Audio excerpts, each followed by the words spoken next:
5 years ago, I wrote an article.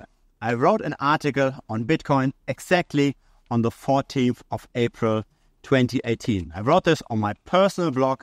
At the time, I was mainly programming, so I was a programmer working for different clients.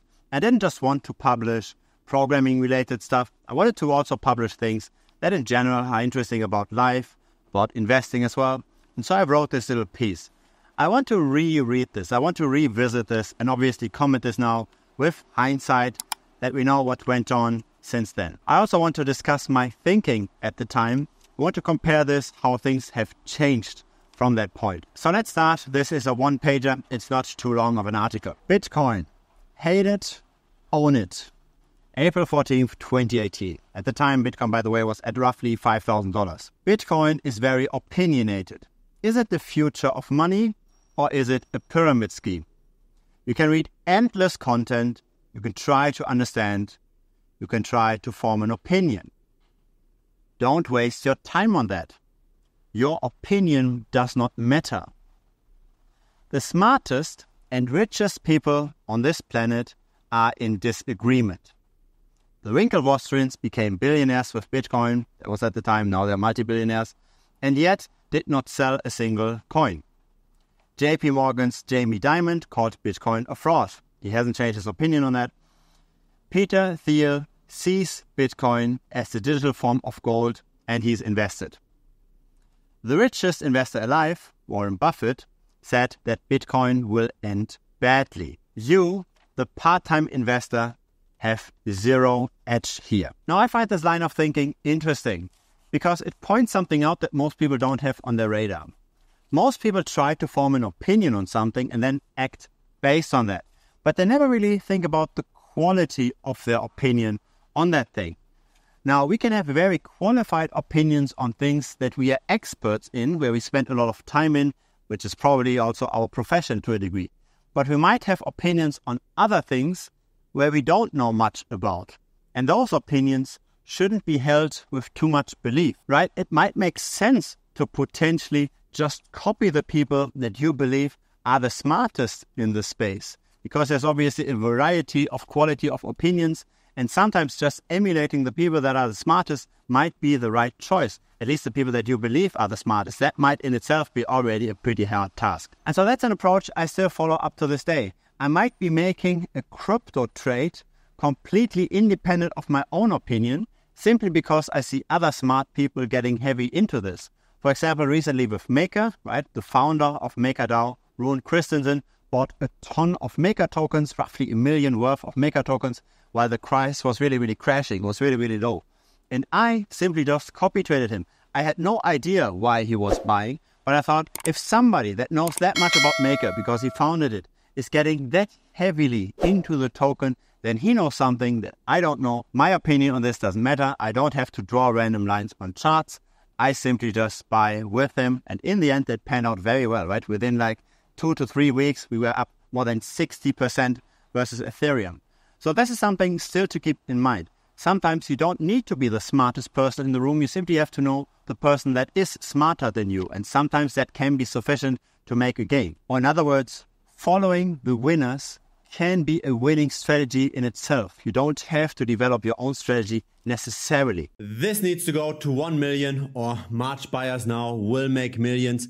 This is how you get the clicks on YouTube, but this is not how you beat the market. To beat the market in crypto, you need to be better informed than the rest. You need to be better skilled than the rest. You need to do better blockchain analytics. You need to track other people's wallets and know what is the smart money doing. It's the boring educational content that forms skill that doesn't perform so well on YouTube though. That's why I created the premium membership. Feel free to check it out. We are tracking influencer wallets to find out what they are buying before promoting this on YouTube. We've got a lot of tutorials to help with on-chain analytics, to help with wallet discovery. And of course, there are also plenty of chats where we help each other and also one-on-one conversations with me. So I'm messaging every premium member one-on-one directly. Once you're joining, you will get a message from me and you have the opportunity to directly pick my brain. Feel free to check it out. TheBitcoinTrader.com. Link is down below. Now let's continue with that article. Do you think, with your limited time and investment skills, you have any chance of forming a more sophisticated opinion compared to the likes of Peter Thiel? Of course you don't. And that's why you shouldn't value your opinion. There is dissent among the best, so there are very good reasons for either side. So this was at the time, 5 years ago, when it wasn't that clear that Bitcoin will still stay around, right? Bitcoin was at $5,000 at the time. The price already collapsed from 20,000 all the way down to 3.5, and then it recovered to 5,000 to then, of course, go on to get this massive rally back to 68,000. But again, what do we learn from this? We learn that especially when experts cannot agree on something, then it's very unlikely that we, with our not so much expert opinion, are going to be the ones that make the better calls, right? Very often we see very different opinions about where a price might go, right? Where will Bitcoin be at the end of the year? Will it be at $1 million or will it be at $10,000, right? This is pretty much the range potentially.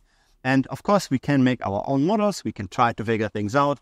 And I have a very strong opinion on this because I look at this chart all the time. I look at data all the time. I believe I have a somewhat more sophisticated opinion than the average. So I believe I'm an expert in this.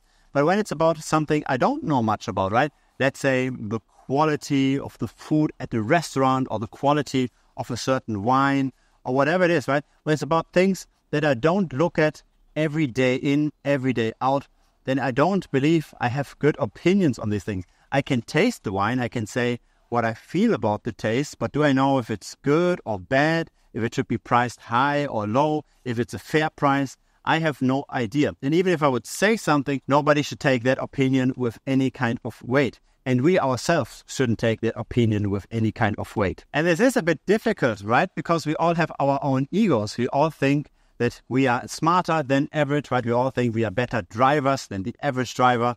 We all think we are better traders than the average trader.